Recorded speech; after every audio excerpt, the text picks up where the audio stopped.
Dating ஆப்பில் பெண்கள் பெயரில் போலி அக்கவுண்டுகளை உருவாக்கி இளைஞர்களை ஏமாற்றி பணம் பறித்த கும்பல் சென்னையில் சிக்கியுள்ளது.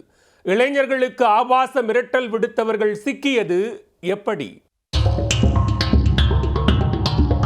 சென்னை வியாசர்பாடியைச் சேர்ந்த 23 வயதான தாமோதர கண்ணன் தனியார் நிறுவனத்தில் வேலை பார்த்து வருகின்றார். இவர் டேட்டிங் ஆப்பை பயன்படுத்தி சில பெண்களிடம் பேசி வந்த நிலையில் அந்த ஆப் மூலம் அகிலா என்ற பெண்ணின் அறிமுகம் கிடைத்துள்ளது.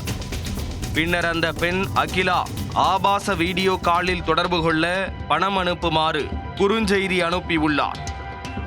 அதன்படி தாமோதர கண்ணனும் பணம் அனுப்ப சில நிமிடங்களில் மறுமுனையிலிருந்து அழைப்பு துண்டிக்கப்பட்டுள்ளது. இது ஏமாற்று வேலை என தெரிந்து கொண்ட தாமோதர கண்ணன் அந்த ஆப்பை பயன்படுத்துவதை நிறுத்திவிட்டு அதை செல்போனிலிருந்து நீக்கியிருக்கிறார். இந்நிலையில் தாமோதர கண்ணனை செல்போனில் தொடர்பு கொண்ட நபர் ஒருவர் தான் சைபர் கிரைம் இன்ஸ்பெக்டர் பேசுவதாகவும் டேட்டிங் ஆப் மூலம் தாங்கள் பணம் அனுப்பிய பெண் அகிலா தற்கொலை செய்து கொண்டதாகவும் தெரிவித்துள்ளார்.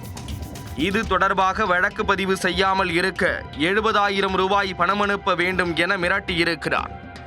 இதனை கேட்டு அதிர்ச்சி அடைந்த தாமோதர கண்ணன் 13,000 ரூபாயை அந்த நபர் கூறிய கணக்கிற்கு அனுப்பி வைத்துள்ளார்.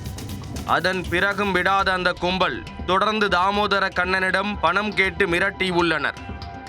இது குறித்து வியாசர்பாடி காவல் நிலையத்தில் அவர் புகார் அளிக்க விசாரணையில் சென்னையில் இருந்து கொண்டே மோசடி கும்பல் செயல்படுவது தெரிய வந்தது. தொடர் விசாரணையில் திருவள்ளூர் மாவட்டம் பட்டாபிராம் பகுதியைச் சேர்ந்த லியோதுரை, சீனிவாசன், தமிழன், முகமது ரியாஸ், பிருத்திவிராஜ் ஆகிய 5 பேர் சிக்கினர்.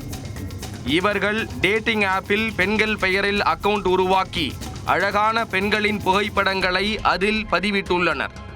பெண்களின் புகைப்படங்களை பார்த்து ஆசையாக சாட் செய்யும் இளைஞர்களை ஆபாச வீடியோ காலில் வரவழைத்து அதை வைத்து மிரட்டி பணம் பறித்துள்ளனர்.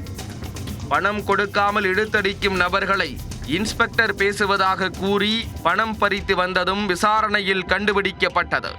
கைது செய்யப்பட்ட நபர்களில் லியோதுரை மற்றும் முகமது ரியாஸ் மீது ஏற்கனவே இது போன்று மோசடி வழக்கு நிலுவையில் உள்ளது குறிப்பிடத்தக்கது.